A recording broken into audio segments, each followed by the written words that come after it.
This is Edge of the Box, a podcast brought to you by WhoScored.com.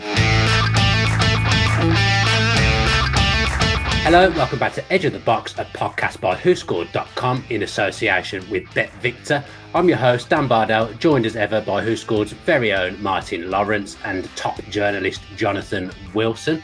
Start with you, Jonathan.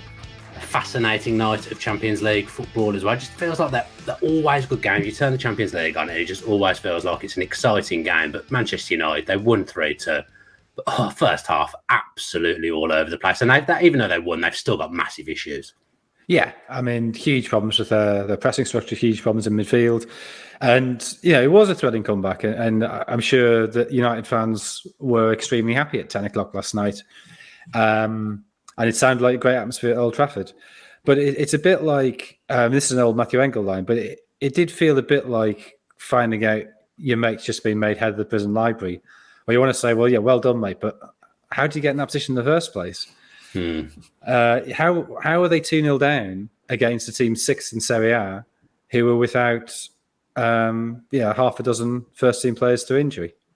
And that's the problem. Martin, I didn't listen to Solskjaer after the game. I just went to bed straight after the game, to be honest. But I imagine he was doing the usual of, this is United DNA, this is what we do. But at some point, they're not going to keep getting away with that.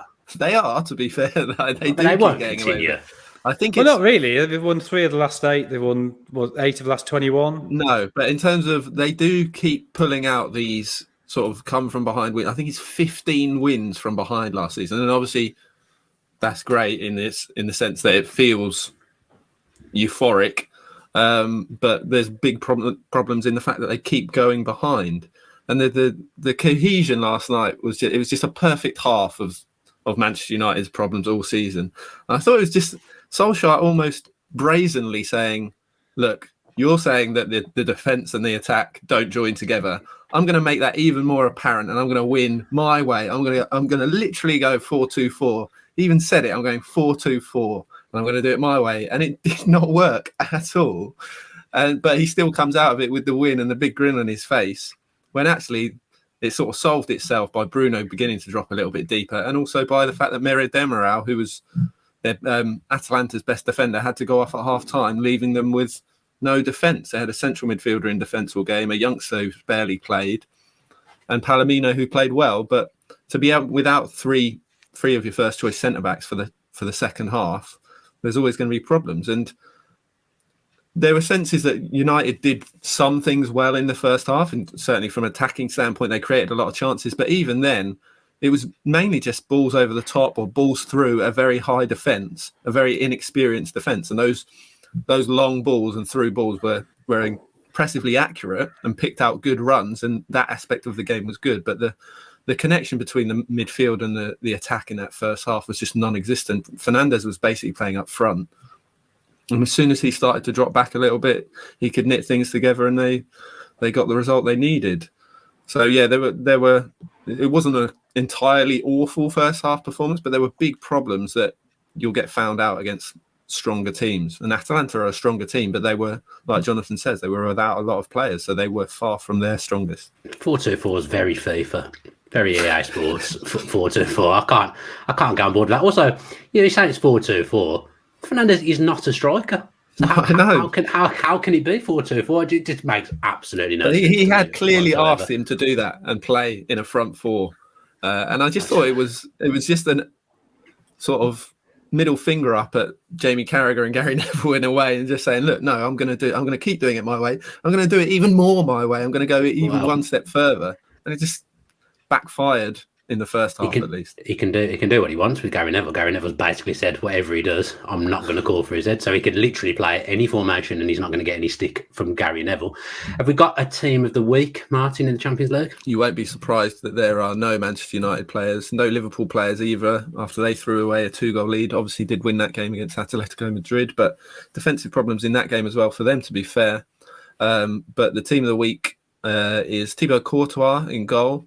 The back four is De Chilio at right back. Coates, former Liverpool Coates, scored twice for Sporting in a 4-1 win. And then former Manchester United pair Gerard Piqué and Daley Blind complete the back four. Blind scored and got an assist. Ajax have been incredible in the Champions League this season. Absolutely blitzed Dortmund this week. I think that's 11 goals they've scored in 3 games so far in the Champions League. Halé's got 6 of them as well. And then the midfield, you'll like this. You won't. It's Riyad Mahrez on the right, Vinicius Junior on the left, and the middle 2 is Jorginho, fair enough, and Leroy Sané, who played in a central position. I know, played in a central position against Benfica, scored twice, got an assist, played obviously attacking midfield, but he qualifies in our midfield. And then the front 2 is Karim Benzema and Paulinho of Sporting. But yeah, Vinicius, the player of the week for what it's worth, scored a great goal. He's been excellent this season, and Benzema, again, sensational. I mean, apart from the obvious, why aren't we playing 4-2-4? That's like a 4-1. It's like a 4-1-5, Jonathan. Yeah, the spirit of Garth Crooks has taken us over again. It's disappointing. It's an algorithm. That is a 4-1-5. Jorginho is going to be very, very busy in that midfield. Very busy, Martin. Yeah. What can I say? You don't bother, are you? You don't care. You don't care. Maybe Solskjaer's 4-2-4 wasn't that stupid? Looking at that, maybe it wasn't too bad. Yeah, maybe it wasn't too bad. Let's do what we're here to do then and preview the weekend's Premier League action. Previewing 2 main games this week. The first of which is Chelsea versus Norwich, and there's this first one. Martin is in my head with his pronunciation of the Chelsea goalkeeper, so I'm going to ask him to start it off. Is the Chelsea goalkeeper, Martin, the best goalkeeper in the world at the moment, and what is his name? Yeah, so based on this season, he's certainly right up there, that's for sure. Another excellent performance against Brentford from Edouard Mendy, or Edouard Mendy. I'm all over the place now. But yeah, another great performance. That save from the bicycle kick, it was Norgard, wasn't it? Sensational save. Chelsea didn't possibly didn't deserve to get anything from that game, and they got the win. And that's a while now since they played particularly well in the Premier League, at least. And Mendy, they've had to thank Mendy quite a lot this season. I spoke about him sort of almost a year ago now after he signed, and he was keeping clean sheet after clean sheet, but he was barely making any saves. So I was just tempering expectations a bit. I didn't think you could really judge him. But this season he's been sensational. Only Ilian Melier has made more saves per game in the Premier League this season than Mendy, 3.6. That Brentford performance is now he's now got 3 of the top 7 goalkeeper ratings in a match this season in the Premier League from us. So Brentford, Villa, and Liverpool. He's got the 3rd best save success rate in Europe's top 5 leagues. So yeah, he's not only the best rated goalkeeper in the Premier League, but the best in Europe's top 5 leagues this season. Whether you can say he's the best goalkeeper in the world right now based on that, but if you were saying best goalkeeper in the world this season, then WhoScored would certainly agree. He's also he's worked his way into our top 10 form rankings as well. So he's in at 7 in our form rankings. Salah unsurprisingly top, Tony still 2nd, Trent 3rd, had an excellent season. Højbjerg 4th, been superb this season. Bernardo Silva as well, come back from seemingly wanting to leave and seemingly being allowed to leave to being possibly City's best player this season so far. So Maximan 6, Mendy 7, Mane 8, Townsend 9, and Jamie Vardy in at 10. So yeah, for a goalkeeper to come into the top 10, it's pretty rare. But yeah, he's been superb. I was going to say, Jonathan, that's what a £35 million goalkeeper gets you, but then I remember that there's a £70 million goalkeeper sat on the bench. But you know, he's been busier than he'd like this season, Mendy. I remember that Villa game; he was very, very busy. But against Brentford, he was playing behind a really inexperienced back 3 as well. Yeah, he was. I mean, yeah, Chelsea having started the season so well, something's just not quite right the last sort of 6-7 weeks. That Villa game was probably the beginning of it, but you know, they weren't, even the Southampton game, they weren't particularly impressive. I mean, they ended up winning that comfortably enough after the red card for Ward-Prowse. But the 2 defeats to City and Juventus, a few sort of flat performances, and there's now been this change of shape to try and get Werner alongside Lukaku, and you know, both of them now potentially injured for this game. So there are sort of a few doubts there where there weren't any before. And you're now in that sort of stage with Chelsea, you're thinking, well, is this just one of those poor periods and they've actually done pretty well to get the results they have out of it? Or is this actually their level? Was what happened the first couple of weeks of the season, tail end of last season, was that the exception? And I don't really know, to be honest. I mean, they should be good given the squad, but you suspect anyway Norwich aren't really going to pose them too much of a problem. I was thinking with Chelsea, there's a little bit too much rotation of the front positions, Martin. I think they're struggling to get a bit of consistency at the moment because the team just changes constantly. When you've got players of that quality, I guess Manchester United have that issue as well at the top end of the pitch. You need to keep them happy, don't you? If you've got players like Ziyech, Pulisic is injured, Havertz, Mount, all vying for those sort of attacking midfield positions, then you've got Werner and Lukaku. There does need to be some rotation. I do agree that some consistency in selection helps, and I think Tuchel will probably try to find that. I think injuries have impacted a little bit, but yeah, it doesn't always help. But when you've got that many options, it's one of those good headaches to have, isn't it? Loftus-Cheek as well from absolutely nowhere, Jonathan. He's starting games, isn't it? Yeah, and been playing pretty well, to be fair to him. I'd sort of slightly written him off, but it's easy to forget he was in the World Cup squad in 2018. Played a lot in Nasari as well, didn't he? Was his shot that deflected in off Kane against Panama, and he had a decent enough in a generally difficult season, played well enough for Fulham. So he obviously is a good player. He's got. You see it quite a lot. I think that players who are physically very imposing but also technically good often seem to get a lot of injuries, as if the body can't quite cope with what it's trying to do. But if he can get a run of fitness, then there's no reason why he can't be a regular both for Chelsea and for England. I mean, he appears to have everything. Ross Barkley after a really successful loan spell at Villa Park as well, Martin. He's getting on the pitch a few times. I didn't think I'd ever see the day where he played for Chelsea again. Yeah, and personally as well, both of those players are getting selected over Sal Niguez, who apparently can only play against Aston Villa and can only play pretty poorly against Aston Villa. So that signing is looking a bit ropey now. Obviously only a loan initially. So yeah, that was sort of talked up as a very good signing. Obviously still early days, but he's really, really struggled to adapt. So I'd say the fact that Loftus-Cheek and even more so Barkley, I know they're different types of player and midfielder, but the fact that he can't get a game is a bit concerning, I suppose. Yeah, early days, I suppose. He's got to get used to the tempo of the league, but I guess the only way you're going to get used to the tempo is by actually playing in it and not having the players we've just mentioned in front of you. Let's talk a little bit about Norwich, Jonathan. An improvement in the last couple of games, a couple of clean sheets, but generally this is looking very much like the Norwich that went down a few years ago. Yeah, and I mean, you know who hasn't played while they've kept the clean sheets? Well, yeah, I do. You know who's missing? We do. Yeah. We all know. Graham Souness knows. Yeah, I mean, he wouldn't be available for this game anyway, Billy Gilmore, because of him, playing against his parent club. But yeah, since they've moved to that back three and they've gone for a more defensive midfield. So Kabak, Hanley, and Gibson at the back, they have looked more secure. But those two clean sheets they've kept in the last two games, they haven't scored. So can they do both? Can they offer an attacking threat while being solid at the back? That's the next question. At least there is maybe something to build on. But this is already looking a pretty miserable, difficult, long season. I don't really. I guess the aim now, the first target has to be just to get more than 11 points and make sure it's not them who have a record low. I mean, they're still heavily reliant on Pukki for the goals, Martin. But to be honest, he's one of them players that's really good in the Championship, but I don't think he's good enough for the Premier League. No, I'm stuck in between. Yeah, I'd agree. I think what they've done though, and what Daniel Farke has done, is the right thing in that he's had to address the defence first. That's what he's had to do, and then hope to build from there. Because the way they were conceding goals was just they were doomed. They possibly still are. But I think that the two introductions to the team of Kabak and also Matthias Norman, who's possibly taken Billy Gilmore's place in the side. Norway international, to be fair, knew nothing about him, but I've been impressed by him so far. He solidified them.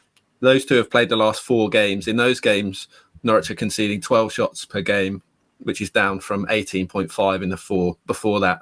Admittedly, an easier run in that time, but also it is worth noting for Norwich that they've had a very, very difficult start to the season. If you look back at their games on paper, the only game where you might have expected a better result and possibly a win was Watford, where they lost. That game was really damaging, I think. But other than that, they've had a stinking start to the season in terms of fixtures. The 2 draws against Brighton and Burnley, you'd say, decent points for them. So it is a step in the right direction. After another tough game, obviously this week with Chelsea, but after that they've got Leeds, Brentford, Saints, Wolves, and Newcastle in the 5 after, which sort of highlights the difficult running that they've had at the start of the season. So maybe a glimmer of hope in that respect, and the fact that they have kept clean sheets in the last 2. No team in Europe has kept more than 2 clean sheets in a row at present. So Norwich, top of the tree in that sense, or joint top of the tree, I should say. But yeah, we've got a bet builder for this game, Martin. We do indeed, and it might be worth touching on our predictions for this game, because that basically comes into it. So the WhoScored prediction is Chelsea to win 2-0. You guys, I was 2-0. I was also 2-0. There you go, as if by magic. So the bet builder is Chelsea to win 2-0, exactly 2-0.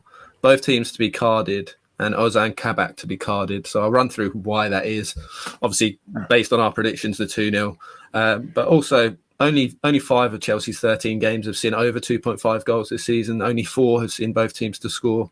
They haven't actually beaten Norwich by more than 2 goals in 8 attempts since 2012. Games between these two are actually pretty tight in general. Norwich have failed to score in their last 3 at Stamford Bridge and their last 4 games in general this season. So the fact that they're not going to score, or we're predicting them not to score, is no sort of great surprise. Moving on to the both teams carded. Both teams have been carded in their last 9 meetings. That happens in most games, but it is a nice little sort of leg of a bet to just boost the odds up a little bit further. And Ozan Kabak to be carded. He's been booked in 3 of his last 5 appearances for club and country, and 8 times in 2021, despite only starting 17 matches. So he's quite often among the bookings. Could see him coming up against, we don't know who he'll come up against, because Lukaku's likely to be out. Don't know about Werner. But yeah, Chelsea's tricky players could be a problem for him. So Chelsea to win 2-0, both teams to be carded, Kabak to be carded, boosted from 28-1 to 35-1 by Bet Victor. Big boost. Yeah, big not boost bad. That we like. We like the big boosts on this show. So yeah, 2-0 all round to Chelsea. Let's move on now to the just a minute section. But first, a recap over last week's predictions. Now, I didn't do my predictions last week, as I did not appear on the show, and George took over. Is he better than me, Martin? I mean, he's helped you out, put it that way. Yeah. He had the strongest week of the 3 of us, I believe. He got 7 points. It might have been 8. But Jonathan and WhoScored got equal points, I think, with 4 or 5. Jonathan, do you know how many points you got? I think it was 4. Yeah, it was a difficult week last week. The results were wrong. We were right, the results were wrong. Yeah, I think you're right, yeah. So Jonathan and WhoScored with 4, but George coming through for Dan with 7. So bridging that gap to Jonathan. WhoScored now trailing behind. We need to do something about that. What's the table then? So Jonathan is in the lead by 3 from you, I believe. Oh, I'm on the attack. Not much in it again. Closing. Yeah. And Jonathan was doing some running last week, I saw. Running your mouth. I'm not having to do much to beat me, Jonathan. Don't think I did.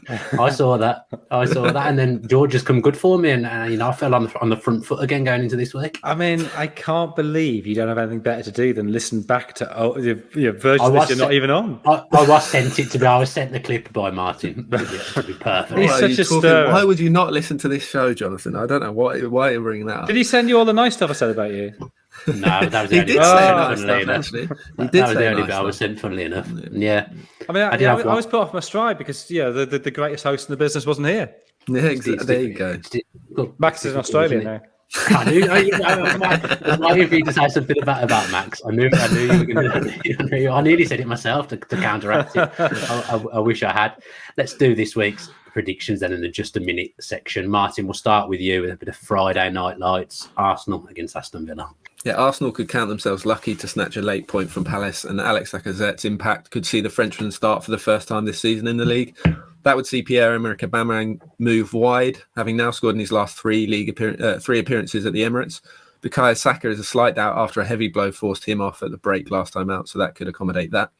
It's Emi Martinez against Aaron Ramsdale, with the former nominated for the FIFA Goalkeeper of the Year award following his move to Villa from Arsenal, and the latter is still yet to lose a game for the Gunners since joining from Sheffield United and has been a pleasant surprise. Dean Smith's side threw away a 2-0 lead last weekend, but looked good value for that lead prior to making changes. So we could see an unchanged lineup. Leon Bailey remains a doubt and will likely make the bench at best, while Morgan Sanson made his return to the squad last weekend. Villa have won their last 3 meetings with Arsenal, with Ollie Watkins scoring 3 goals across 2 appearances against his boyhood club last season. With all that in mind, we've actually had Aubameyang and Watkins both to score, boosted to 7-1 in that game. So both of those players to score is 7-1. We think there'll be goals at both ends. I'm going 2-2. Jonathan? 1-1. 1-1, and I have gone for 2-1 to Aston Villa. Let's just hope that they don't go 2-0 up, because we know that if they do, they will cowardly throw it away. So I'm still so annoyed by that game. I don't think I'm ever going to be able to forget it. Such a poor collapse, but we're not here to talk about Villa. That's a different podcast for me. Jonathan, Palace against Newcastle. So Newcastle, having failed to ride the wave of euphoria last week against Tottenham, despite the early goal, what have they done to increase that euphoria? Getting rid of Steve Bruce. So I think that it will be interesting to see what happens when he's not there, when Graham Jones is in charge for probably only 1 game. It now looks like they will have somebody in place by the following week. So the odd thing this season with Bruce, I mean, quite apart from that he didn't win any games, was all this criticism of being a negative coach, and yet they didn't keep a league clean sheet, and they only failed to score once. So if goals are what you're looking for excitement, they weren't boring. They were terrible, but they weren't boring. Palace, I think, have probably been playing better than results suggest. Certainly against Brighton and Arsenal, they should have won, ended up conceding late goals, so they've drawn the last 3. But they could easily have won all of those. They probably should have beaten Leicester as well, but conceded 2 early goals. So I think Palace will win this. I think Newcastle will fail to score for once, and I'm going 2-0 to Palace. And I have picked exactly the same score. Who scored? 2-1. I think they'll get a goal. 2-1 to Palace, I should say. 2-1. 2-1 to Palace. Yeah, it will be interesting to see Graham Jones in charge. You might actually see some tactics from Newcastle, which would be a novel thing after the last few years. Your next game, Martin, is Everton against Watford. Everton put in a pretty meek performance against West Ham last weekend and were deservedly beaten, with the absences of Richarlison and Dominic Calvert-Lewin taking their toll. The former has an outside chance of being back to face his former club, but another ex-Watford man, Abdoulaye Doucouré, is now sidelined with a foot injury. With Fabian Delph and Andre Gomez unlikely to be fit, there could be an extremely rare appearance for forgotten man Jean-Philippe Mbamin, who has started just 1 league game for the club in over 2 years due to injury, but is fit.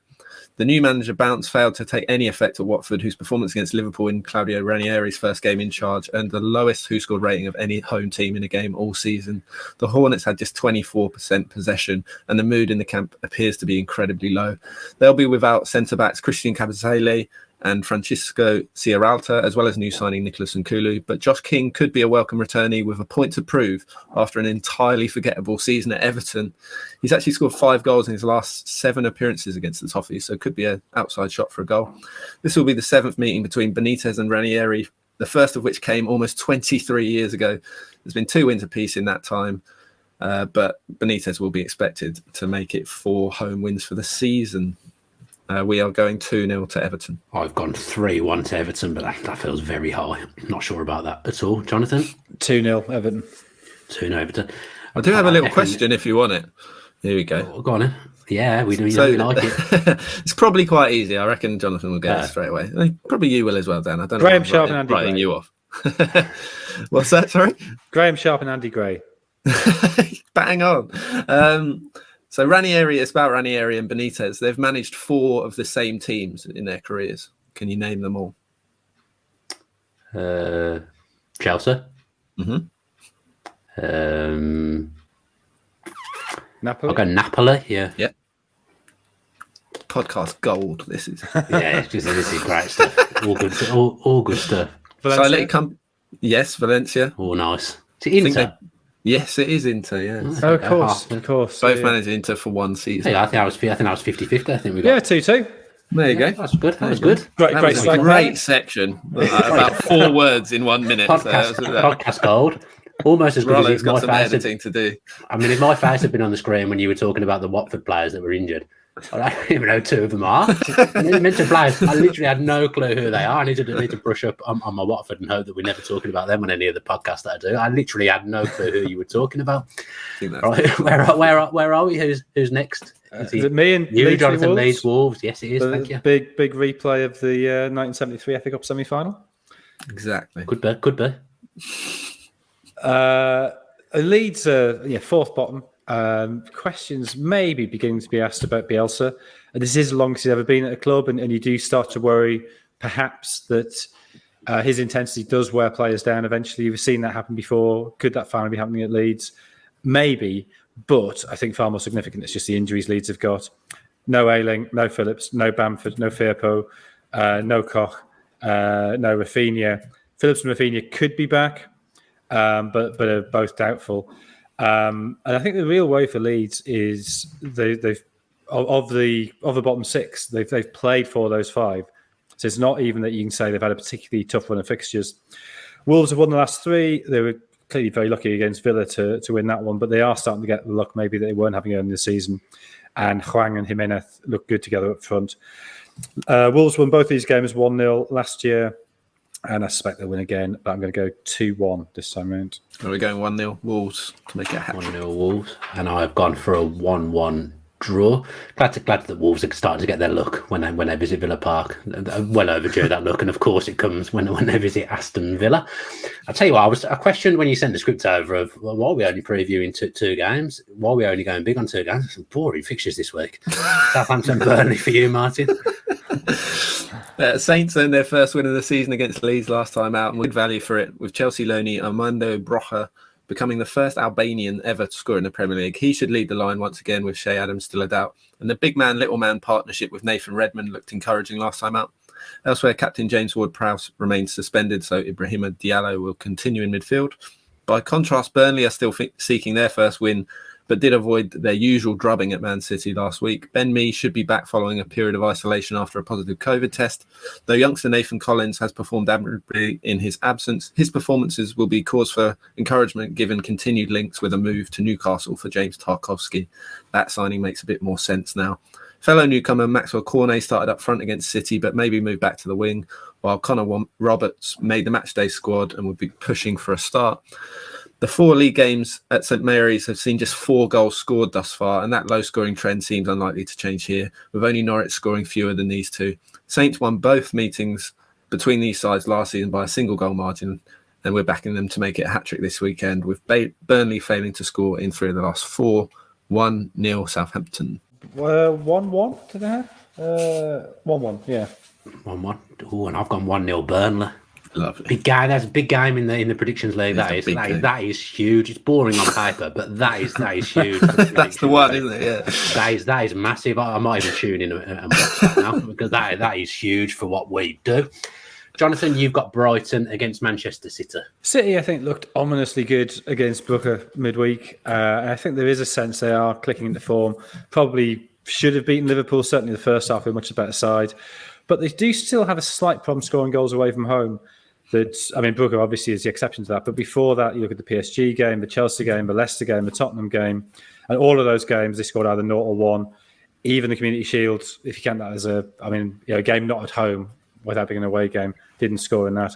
So I think there are still some doubts for City. The absence of Ferran Torres, I think he's probably their most natural false 9. Foden obviously played it very well on Tuesday. Brighton have drawn 3 in a row. I think their form has really fallen off since the issues with Basuma, who I presume won't be back. The last 2 have been 0-0. That lack of goal scoring that we worried about, it maybe is becoming a bit of a problem again. They did win this game 3-2 last season, but I can't see that happening again. I'm going to go 2-0 for City. And I've gone 3-1 to Man City. Who scored, Martin? Split the difference. Well, 2-1. 2-1 Man City. That's not splitting the difference, but there you go. Man City. No, it's not. Martin, you finish with West Ham against Tottenham. West Ham were well worthy of their win over Everton last weekend, and David Moyes is unlikely to make any changes as a result, depending on how his side come through their Europa League clash with Genk. Having played counter-attacking football for much of last season, ranking 15th for possession, Moyes has enacted a shift in approach that was clear to see at Goodison in particular, with his side now up to 8th in that metric. They've also jumped from 9th to 4th for shots, despite juggling Thursday night football, and look good value for another European push. Spurs are back on track to an extent and did well to manage the occasion at St James's Park, particularly after conceding so early. Harry Kane opened his account for the season and didn't really have time to think before lobbing the ball delicately over Carvalho's head, which was probably just the sort of chance he needed. Team looks to be taking shape now, and Oliver Skipp's partnership with the excellent Højbjerg has been pivotal to that. with Tottenham conceding as many goals in the 2 games that he's missed as the 6 that he's started. Spurs will likely ring the changes to a greater extent than West Ham on Thursday, and fatigue could level the playing field a little bit here, with Ham as the favourite on home turf. Mikel Antonio scored in 5 of his 9 league appearances against Tottenham, including the 2-1 win in this fixture early in the year, but we're backing a score draw this time out, 2-2. 2-1 to West Ham.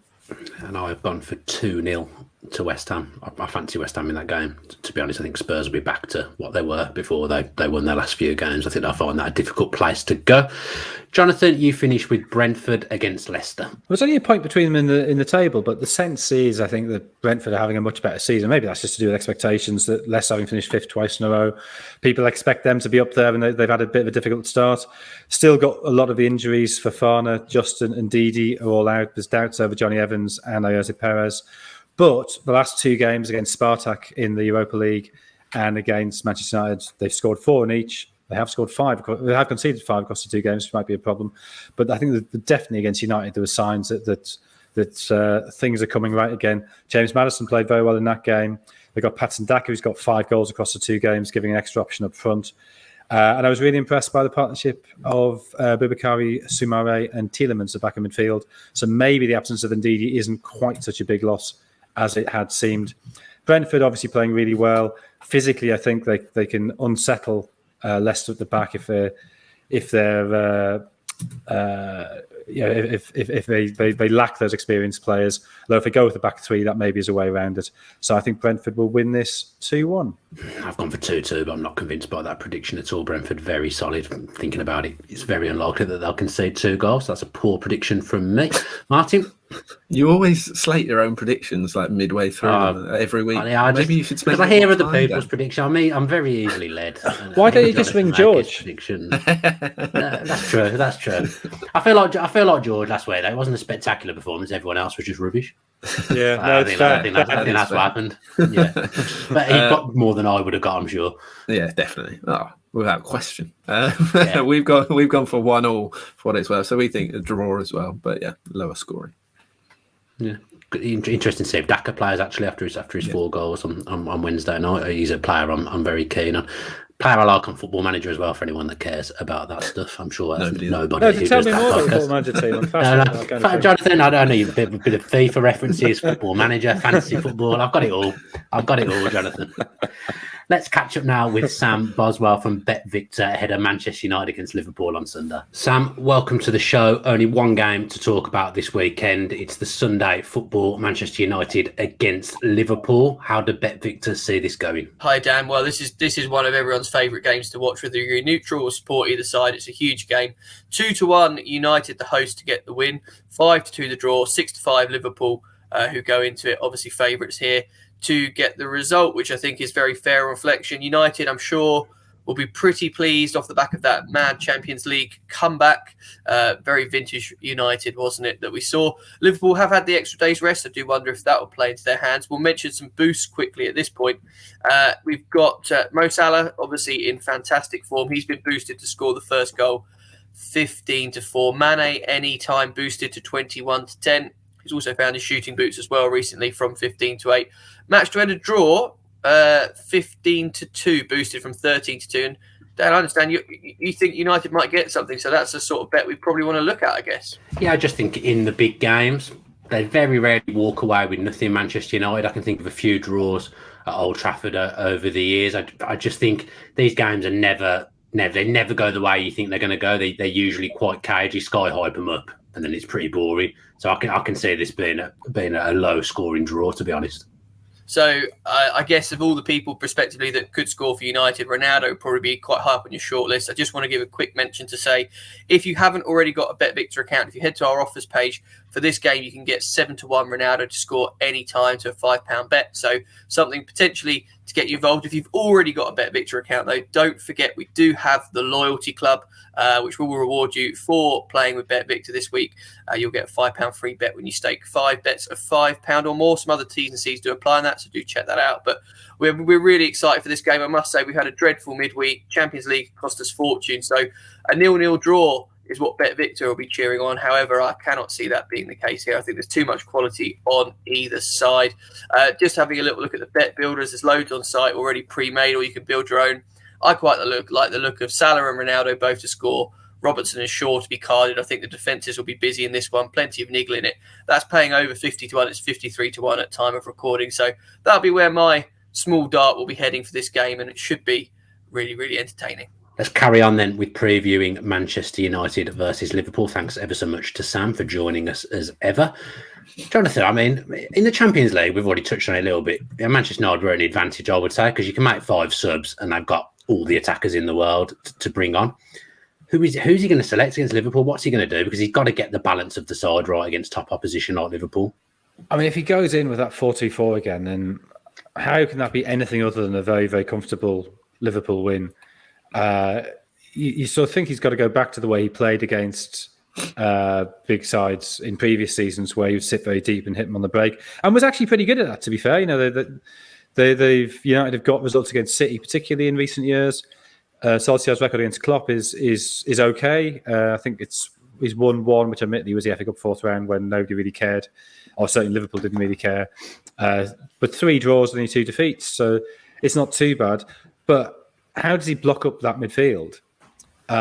You assume he'd sort of play that sort of diamond-ish shape with Fernandes at the front, and then maybe you play Ronaldo to one side and Greenwood or Rashford to the other. But then you're asking Pogba to do a defensive job on the left of that midfield with 2 of Matic, Fred, McTominay. It just feels really unconvincing. And you think, you look at the last 2 games, the way that the wing-backs from Atalanta and Leicester have caused United problems because nobody was able to pick them up, but pressing wasn't getting in their way.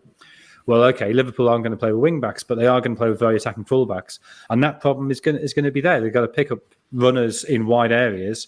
And this season, and I think it's partly, well, almost entirely the Ronaldo factor, they've been unable to do that. That if you have one player not pressing, suddenly everybody else is getting dragged out of position. You saw that particularly against Leicester. Greenwood will be holding position and suddenly make a 20-yard sprint to close on Castagne. And fine, he's doing the work, but if other people aren't backing him up, Castagne just steps by him or plays it inside to Samare or whatever, and Greenwood's taken out of the game. So I think it's got to be that sort of diamond shape. I think it's got to be Fernandes behind space with 2 forwards in front of him. But does Ronaldo have a mobility to play like that? I'm not sure. So I think it's really difficult for Solskjaer because he can't organise a midfield, and this is a game where you desperately need to organise a midfield. It just doesn't mean he's got all the options in the world in an attack, and you can't fit them all in the team. But the midfield options, mine, they're not great. I was almost thinking, could they kind of play the way Liverpool play and play Fernandes as a false 9 and then 2 wide forwards, although it doesn't really work the same as Liverpool. But if we try to pick Manchester United's team now, the best team, I reckon we'd struggle to do it. What you consider the best team, I think probably the most effective team is still Fred and McTominay, isn't it? And that's an issue. And they're not terrible midfielders at all. And I have sympathy for them because they get overrun for a reason, and that's because the work rate from the sort of front 4, or certainly front 3. I wouldn't really include Fernandes in that, but the front 3 has not been great. And I've actually looked into a little study of sort of tackle success because we got criticised for putting out fake stats on Twitter last week, which I will not take. Put it this way, so indulge me a little bit. Basically, we put out a tackle success stat around Pogba's tackle success, but it was quantified with the fact that it was based on total tackles attempted. Now, tackles is a sort of probably a stat that seems obvious, but maybe most people wouldn't understand how it's broken down statistically. So you have tackles won and total tackles. So tackles won is basically, they're both good. Total tackles is dispossessing the opponent on the ball, irrespective of the result of that. So irrespective of where the ball then goes. If it goes to a different opponent, then it's still a tackle because you've tackled that player. But a tackle won is where you come away with the ball or your team comes away with the ball. But there are nuances in it. So basically, as an example, if you make a tackle by the touchline and it goes out of play directly, that won't go down as a tackle won because the resulting throw-in is still the opponent's. If that then gets a nick off the player and you get the throw-in, that's a tackle won all of a sudden, even though there's a very little difference. basically where I'm getting at is Paul Pogba is very high for tackle success. It's called. I don't really like that tackle success in basically in terms of he comes away with the ball a lot. So his tackle success is 75%. It looks like one of the best in Europe. We all know that Paul Pogba is not one of the best tacklers in Europe. So then when you take into account missed tackles, which is essentially fouls when attempting to tackle and being dribbled past, his completion rate of tackles is actually the second worst in Europe. So he goes from looking like a great tackler to actually probably what's more realistic and actually being a pretty poor tackler. If you look at a game against Leicester, he made no tackles. He committed 6 fouls and was dribbled past 3 times. And I think Tielemans was excellent in that game. They've been linked to Tielemans in the past. He completely dominated that midfield. Manchester United's most used midfield 3 of Fred, Pogba and Fernandes have attempted 100 tackles this season, and they've only completed 31 of them. So 31% tackle success rate. Tackle completion rate is very poor. So yeah, just a little bit of waffle on what a tackle is, what a tackle one is, what tackle success is. With any stat, it's all down to how you frame it, how you word it, and there's always going to be some confusion in there. But basically, Paul Pogba is not good at tackling for people who are screenshotting WhoScored with the Premier League app saying 75% tackle success. There's more to it than that. And pertinently, of the players, there's about 109 players who've attempted 30 or more tackles in Europe's top 5 leagues. 26 from the Premier League, 3 from Man United, which just shows that they're having to get through a lot of work. There's not a single player from Liverpool or Man City out of interest, which shows you that the work rate is far better across the pitch, certainly in attack. So their midfield isn't overrun, and that's the big problem. And Dan's eyes are so wide that Jonathan, I think we can come together now and just please say to people that watch this podcast and look at WhoScored social media, please don't ever question the data again, because that is an example of why you don't do it, because we will never get that hour back that Martin just spent talking about tackles. Did you not find that interesting? I just can't believe he reached for nuclear codes that early. God, geez, that was bad. The whole point of having that deterrent is you don't use it. That was now there's this sort of toxic wasteland slowly spreading. I was fully expecting when it came back, cut back, that you were going to be asleep, Jonathan. I was going to say this might be a good time for one of your naps or your yawns, Jonathan. I've seen Jonathan yawn a lot better stuff than that. I think he seemed interested. I don't know. Well, yeah. What do you make of that, Jonathan? Honestly, I was distracted by the laurel tree outside. I'm having a bit of a nightmare on my terrace this morning because the wind is howling down the river. And so one of the reasons I woke up in the night was because I heard this clattering about outside. I thought somebody was trying to break in. It turned out it's just my 2 patio chairs had been blown over. They only arrived yesterday. What a baptism for them. And then I've had to move. I started off moving my olive trees because they're the lightest thing. They were getting blown over. Then I had to move my camellias. Then my ilex went. And now the laurel, even the big laurel tree, it's nice, kind of good 3 feet tall, Laurus nobilis. Big, bold, brave tree, faces anything down. And to be honest, even it's looking a bit shaky at the moment. So tough conditions. Yeah. Now, be honest, Dan. Which segment of the show did you find more interesting? Easily, and I wasn't that interested by what Jonathan was saying, but it was a lot more interesting. I felt like it was more relevant to the podcast as well for some reason than what you were talking about. To be honest, Martin, geez, that's been a tough 10 minutes. That was a real tough 10 minutes. Now, Martin, you obviously do the script for this show. It says there, Klopp's faith in squad depth scripted versus Solskjaer's. What does that mean? It's sort of around the Maguire thing, clearly rushing. I can't believe I'm asking you to explain something again after the last 10 minutes. How long have I got? Can I go make another cup of coffee? He clearly rushed Maguire back against Leicester after giving Eric Bailly a new contract. There's just very little faith there. When you see what Klopp does and the rotation that he's adopted and had to adopt, certainly in midfield, the likes of Milner has played a fair bit again this season. Curtis Jones, Harvey Elliott both played on and off, and they've all come in and done a job, and you just expect them to pick up and play at a level and just fit into the system. Whereas Ole Gunnar Solskjaer doesn't really seem to trust his squad depth, even though it appears great on paper. Look at Donny van der Beek, for example. I like to mention him every week. He's got to be getting a game at some point in midfield. I watched an interview with him recently, and he was saying that he thinks he can play as a number 6. They've got to give him a chance. His career is just going down the absolute toilet. Just get rid of him. Just get rid of him. Play him? Let him. No, he's not going to play him. I'm not saying he shouldn't, but he's not going to play him. Just loan him out for now, and then cut your losses. Unless you get rid of the manager and get someone who can think of a way to use him in a coherent way, which isn't Solskjaer. But yeah, there's just not trust in a certain level number of players at United, even though the squad depth is good. And I just think Klopp, whoever he brings in, Tsimikas came in, did a job. They all come in and they perform at a level, and there's no drop off. I think that's partly down to the fact that Klopp believes in all of his players, and I don't think you can say that about Ole Gunnar Solskjaer. Rashford's come back with a bit of a bang, Jonathan. 2 goals in a week. Nice finishes as well. Yeah, I mean, he missed a couple of chances on Wednesday, but his finish against Leicester was sensational. To take that ball down from Lindelof and never looked like missing that. And then, the goal he did score against Atalanta, was a beautiful pass from Fernandes, but really, really good finish, opening his body up a little side foot. You've had that opportunity where he hit the bar as well. He looks fit and sharp, and I don't think it's a surprise to people that a fit Rashford makes United better. It's a shame that Sancho's been so poor, and so it's so obvious that Rashford has to come in for him.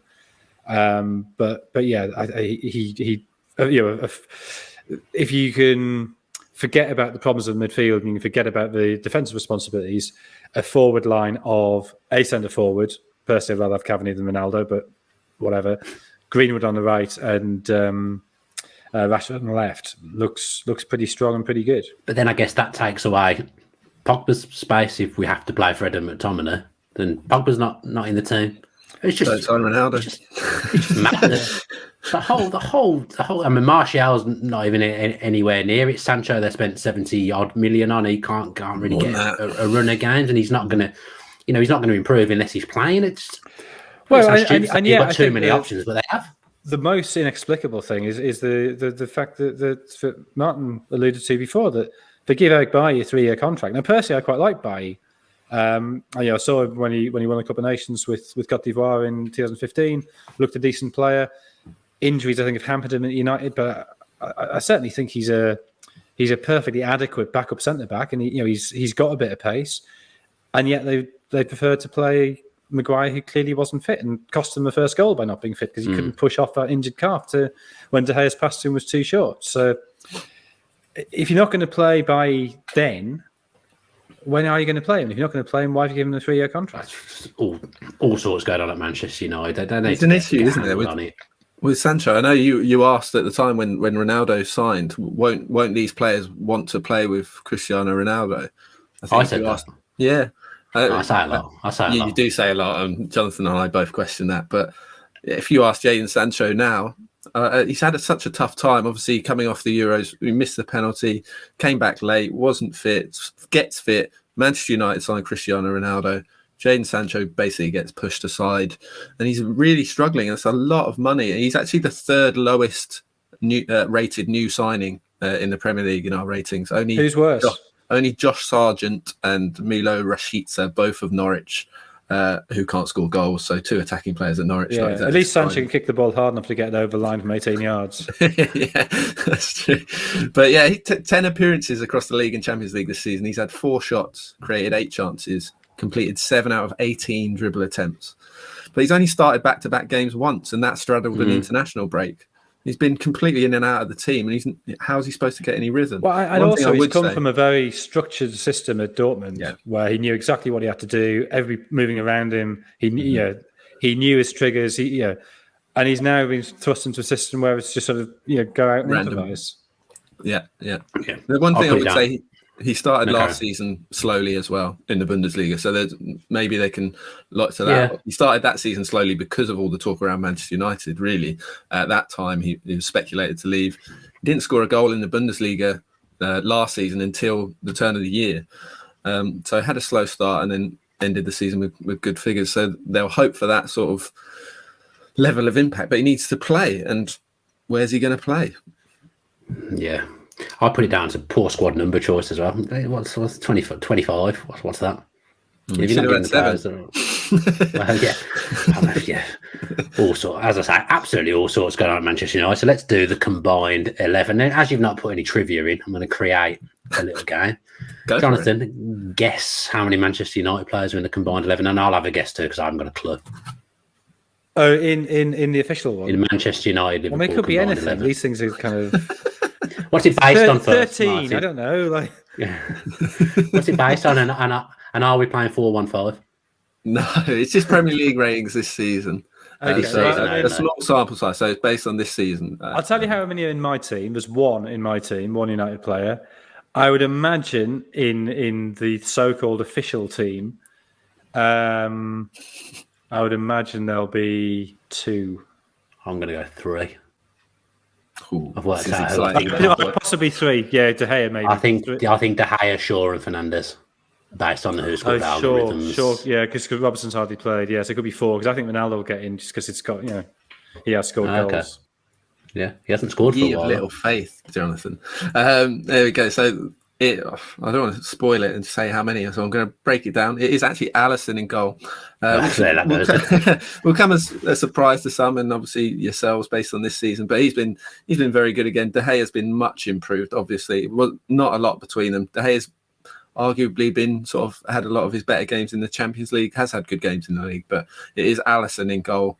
The back four is entirely Liverpool. So no Shaw. Shaw, in my opinion, has been quite poor this season compared to last season. Robertson's not been at his best, but it does make it. He's started 5 games now, I think. Trent right back. Matip centre back, who's been outstanding. I think better than Van Dijk this season. I think he's one of the most underrated centre backs in the league. All about staying fit for Joel Matip, but brings the ball out of defence so well. He's one of the best sort of progressive passers from the back. So it's him and Van Dijk and Robertson on the left. The midfield 2, here we go.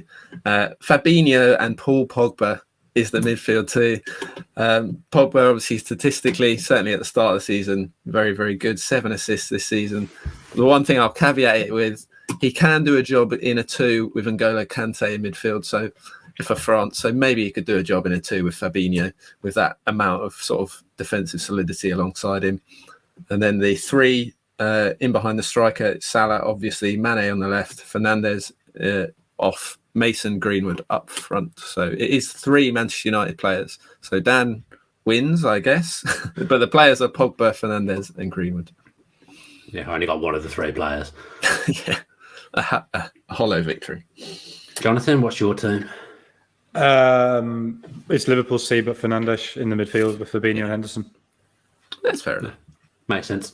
That makes sense to me. I haven't really spoke about Liverpool. I suppose we should in the Manchester United and Liverpool preview. There are some defensive issues, aren't there? Sticky time against Madrid. They've been really good this season. Obviously still unbeaten, and so when you get a team playing well, Salah's playing better than even in the great season he had. The front 3 looks like it's together again. Van Dijk, I think, hasn't been back at his best, but him back there and Matip being back from injury is clearly improved him defensively. However, the fact that they at home against Chelsea and City were outplayed in the first half of each, I think would be a concern. I think the way that they failed to control the game and gone 2-0 against Atletico would be a concern. And even the way Brentford set about them would be a concern. So it's a minor doubt in a season started incredibly well.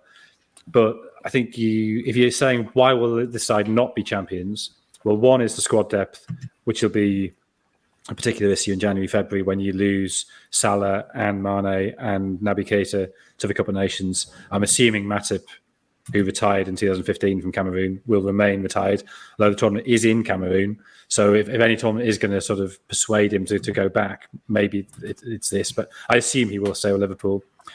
That's one concern. The other is I don't think they have the same level of control over games that Chelsea at their best and City do. Bet build me, Martin. We've gone for a Liverpool win, which I'm pretty sure we all will do in our predictions. They're unbeaten in the last 6 league meetings between the teams, and they've scored 30 goals in their last 9 games. So over 3 goals a game over their last 9 games. Salah, obviously responsible for a lot of that, has now scored in 9 consecutive matches and has 4 in his last 4 against United. So we've got Liverpool to win, Mo Salah to score, not rocket science, that one. He usually comes through for us. There's a curse there. Fabinho to be carded is another one. So he's been booked in 3 of his last 4 starts against Man United. You'd expect him to come back in. I think his sort of absence at times has been part of the problem in terms of leaking so many goals. I'm not sure Henderson's quite as well. He's not as adept at that sort of sitting role in midfield, and that was evident in the week. So Fabinho to be carded and Harry Maguire to be carded. Been booked 18 times for Man United since the start of last season in all competitions. So he loves a yellow card. So it is, just to recap, Liverpool to win, Salah to score, Fabinho and Maguire to be carded, boosted from 31 to 38 to 1 by BetVictor. Well, you've touched on predictions, and what you said was factually incorrect because I've actually gone for 1-1. So you're wrong. I feel like these games often end 1-1. They're always low-scoring affairs. I just think, I can say Manchester United getting something. They just will. I don't know why, but they will. What's WhoScored gone for? 2-0 to Liverpool. 2-0 to Liverpool. Jonathan? 3-1 to Liverpool. 3-1 to Liverpool. Completely destroys what I've just said about them not being high-scoring affairs. So we'll say. I guess. Well, no, see. you're right. Usually these are terrible games. Yeah, they There's are. a history of being awful games, but yeah, Sky. Do you remember that one Sky hyped up on a Monday night, like ridiculously Red Monday, and it was all over the place. And it was probably one of the worst games of football I think I've ever sat through and watched. Difference is now that Solskjaer will feel like he can't do what he used to do now with the sort of improved, so to speak, attacking options that they have. Is he really going to sit back and drop 2 or 3 of those players? Fred and McTominay. And also the way that Salah's playing, you sort of think you stick 6 players around Salah, he still dances around. Yeah, I know. So He's a joke, absolute joke at the moment, Salah. Incredible player, incredible footballer. Yeah, great to watch. Let's finish with a Sunday treble then, Martin, with BetVictor. What's our Sunday treble this week? So the WhoScored leg, I touched on it earlier in the Just a Minute section a long time ago now. We're going for Mikel Antonio to score any time against Tottenham. So I said before, he scored in 5 of 9 appearances in the league against Tottenham. He scored in his last 2 in this fixture, sort of at West Ham against Tottenham. So we're going for Antonio to score any time. Jonathan, what's your leg? I've gone both teams to score in Brentford v Leicester. Leicester with a 4-2 and a 4-3 last 2 games. Brentford play very open, very attacking football, so it seems to make sense. Sensible. That's a good one. And I have got, what have I gone for? I've gone for there to be a penalty scored, or is it a penalty? Yeah, either team to score a penalty. I don't know why you're asking me what you've gone for, Dan. That's quite. Because sometimes I give some. Oh, that's true. And then it changes because you tell me I'm not allowed. I do like to tweak things. Yeah, that's fair. Because it makes the odds too high, and then the next week we have 100 to 1 Treble come in, and that's okay. But when I boost something to a 50, you're not happy with it. Yeah. So yeah, Salah or Ronaldo to score a penalty in that game feels like something that could happen.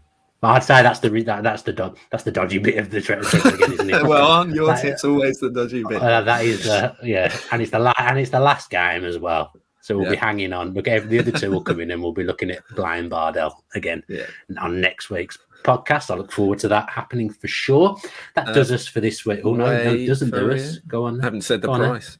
Price. That's important. So that treble, quickly recap. Antonio to score anytime, both teams to score in Brentford, Leicester, and either team to score a penalty, Manchester United, Liverpool, was 14 to 1, boosted up to 20 to 1 by BetVictor. So all of our tips, as ever, will be in the description on this video on YouTube, and we'll put them out on social, but please gamble responsibly. And I can ask this because it was nothing to do with me last week. How did the treble do last week, Martin? Not well. Not well at all. What did we get? No, 0. 0. First ever 0. So that's that is grim. The Dan Bardell impact, like that absence. I think we I raise our game when you're here. We do. I give you confidence because you know I'm going to come in with something stupid. You're like the Mason Mount. Nobody can work out what it is you do, but somehow when you're not here, it doesn't taste quite the same. You know what, Jonathan? I'll take that. That is one of the nicest things you've ever said about me, and it's recorded. I mean, make sure that's in the podcast, please. Let's get that in the podcast. Let's get it clipped up and put all over socials as well. That does us for this week's edition of the Edge of the Box podcast by WhoScored.com in association with BetVictor. Don't know why I felt the need to go through what it is the show's sponsored by and in association with again, but I did, and here we are. Yeah, That does us. Thanks ever so much for tuning in. If you're not already subscribed with your post notifications on, then if you could do that, that would really help us. We'd like this podcast to continue to grow. Thanks to Jonathan and Martin as ever for joining me. And as always, stay safe.